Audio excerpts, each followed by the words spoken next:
Bien, buenas tardes con todas y con todos alumnos del curso de temas de arte y cultura.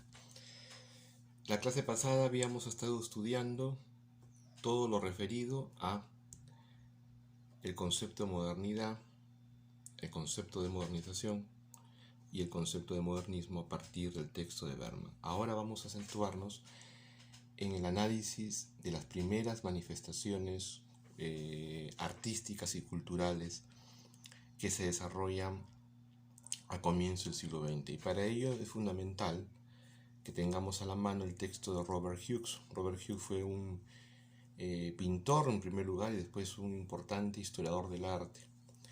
Nació en 1938 y murió en el año 2012. Era australiano, pero se afincó en Inglaterra y por muchos años fue crítico de arte de varias importantes publicaciones, entre ellas el New York Times. En el texto El impacto de lo nuevo, publicado en 1980, pero con reediciones en que el mismo autor hizo varias anotaciones y añadidos, encontramos un primer capítulo que se llama El paraíso mecánico.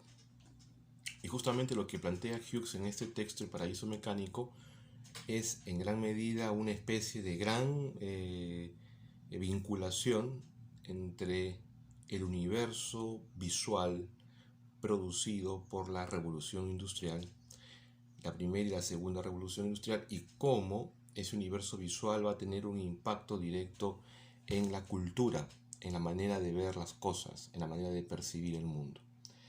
Dice así Hughes: en 1913, el escritor francés Charles Péguy comentaba que el mundo ha cambiado más en los últimos 30 años de los tiempos de Jesucristo. O sea, se refiere a la cantidad de innovaciones tecnológicas que se dan entre 1880 y 1913, ¿no?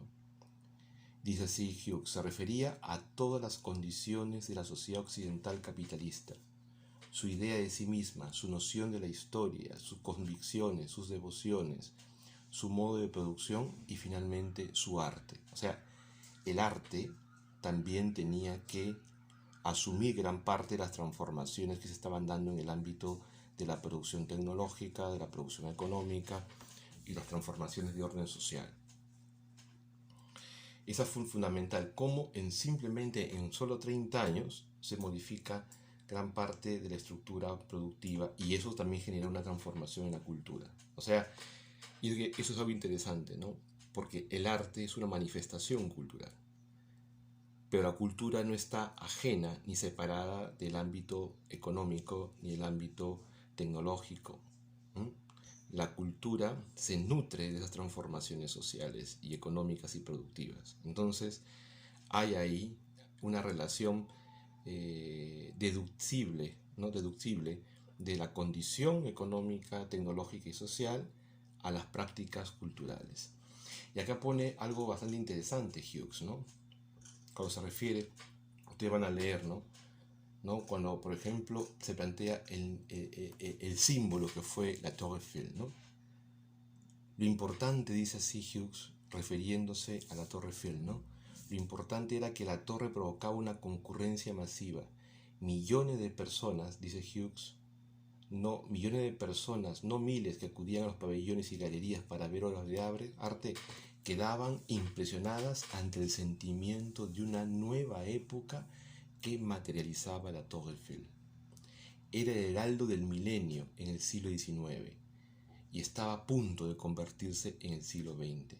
Y su altura, los 300 y pico metros que tiene la Torre Eiffel, su osadía estructural, por su entonces radical uso de materiales industriales, como por ejemplo el acero, ¿no?